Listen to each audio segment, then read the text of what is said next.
Bom dia, pessoal. Tudo bem com vocês?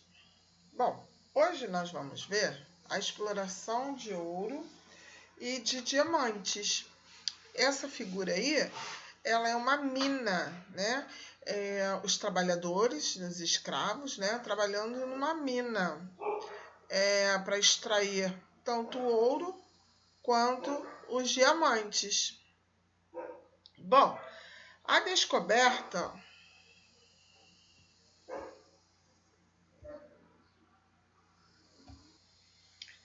Bom, a descoberta do ouro trouxe significativas mudanças ao território colonial português. Em busca de riquezas fácil, né? Muitas pessoas emigraram nos primeiros anos da mineração. Os mineiros de origem e condição social eram diversificadas e padeceram de sofrimentos extremos, especialmente de fome. Inicialmente, o ouro foi encontrado no leito dos rios. Era o chamado ouro de aluvião ou de lavagem, depositado no leito e nas margens dos rios, ribeirões e na encosta dos morros. O ouro desses locais logo se esgotou. Mas ainda assim, sua exploração contribuiu para a formação de povoados nessa região. A descoberta deve-se aos bandeirantes paulistas que, em suas entradas pelo sertão, encontraram a riqueza que mudou o eixo econômico do litoral para o interior. Lembra que eu falei dos bandeirantes na aula passada, né? No interior da colônia. E com esse movimento, posteriormente denominado Corrida do Ouro, houve também uma grande explosão demográfica, ou seja, um repentino aumento populacional na região mineira, que levou às graves consequências em relação ao abastecimento. Para fazer o trabalho nos garimpos, era utilizada a mão de obra de africanos escravizados. E cabia aos escravos também as tarefas de transporte e construção de obras públicas, como pontes, edifícios, chafarizes, à medida que as cidades iam surgindo, né, e crescendo. Segundo dados do período, os africanos escravizados não resistiam por muitos anos o trabalho tão pesado e insalubre, ou seja, eles acabavam morrendo devido ao trabalho muito exaustivo.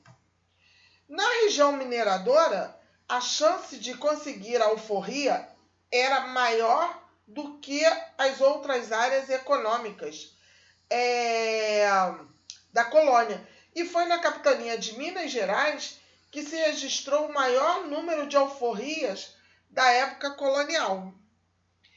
Assim que chegaram a Portugal, as notícias sobre a descoberta de ouro nas Gerais, a coroa agiu rapidamente para manter o controle da região e garantir maneiras de tributar as explorações. Afinal, né, o resultado da atividade mineradora poderia render lucros extraordinários aos cofres portugueses. Eles logo trataram de bolar, né, um plano para cobrar impostos sobre esse ouro. Em 1792, foi criada a Intendência das Minas, um órgão administrativo, judicial e fiscal que acabou tornando-se o grande responsável pela cobrança de impostos. A mina era dividida em lotes chamadas de datas, né? Duas cabiam ao descobridor e uma à coroa portuguesa. As demais eram divididas entre outros exploradores. O critério para essa divisão era o número de escravos dos pretendentes. Quanto mais escravo aquela pessoa tinha, significava poder. Então, ele acabava ganhando uma parte da mina. Entre os tributos cobrados pela coroa portuguesa, os principais e mais constantes foram o quinto e a captação. O quinto significa que era cobrada 20% ou a quinta parte do ouro extraído.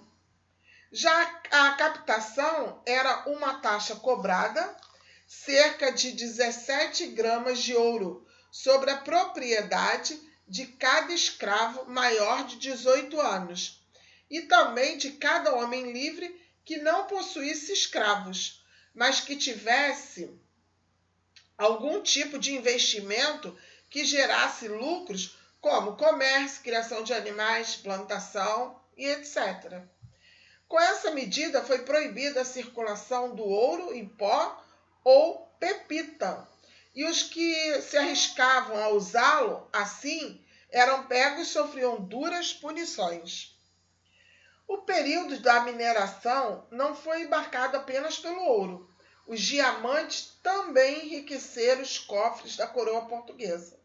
E para escoar a produção e abastecer a região mineradora, surgiram rotas comerciais importantes que mudaram paisagens e contribuíram para a formação de povoados e cidades, além de ajudarem a desenvolver a economia do período minerador.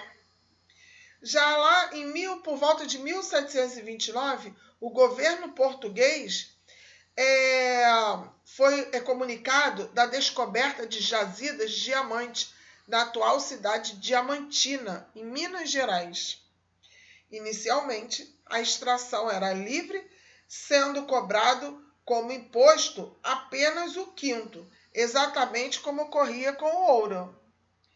Logo depois, para evitar o contrabando de diamantes, a coroa portuguesa anulou as concessões de terras e proibiu a exploração, transformando a extração de diamantes em monopólio do governo português.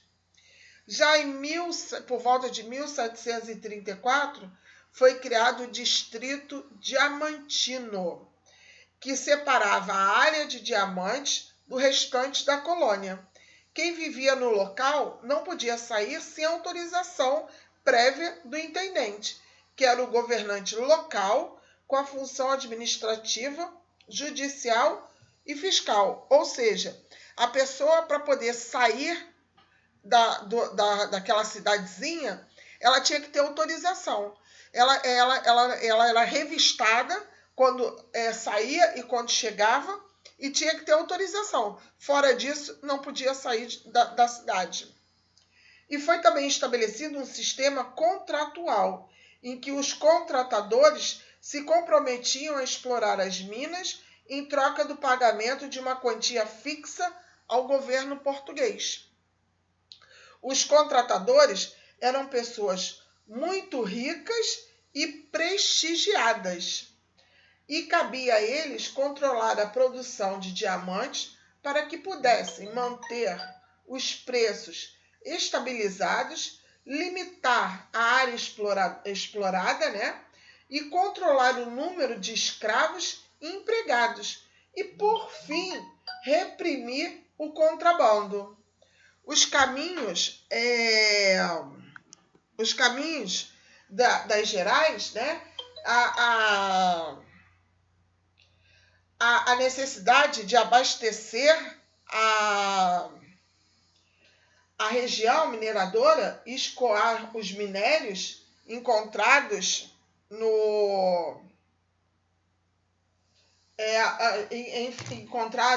fez surgir caminhos que logo se transformaram em grandes rotas comerciais, ligando a região das Minas Gerais a várias partes da colônia. Foi a primeira vez que estabeleceu um mercado interno colonial. A coroa portuguesa também, ela lucrava com as atividades comerciais ao cobrar taxas e tributos sobre as mercadorias que circulavam, né, pelos caminhos autorizados pela coroa portuguesa, porque ela tinha que autorizar essa rota e esses caminhos do comércio, incluindo taxas sobre escravos e viajantes que entravam ou saíam pelas rotas oficiais. E para manter esse controle, a metrópole ela usava postos de cobrança, ou seja, alfândegas, nessas rotas e proibia a abertura de caminhos alternativos para que ninguém escapasse da fiscalização, o que acabava até encarecendo os produtos, porque ela tinha que investir tanto dinheiro, né, vamos dizer assim, de segurança, que acabava encarecendo os produtos.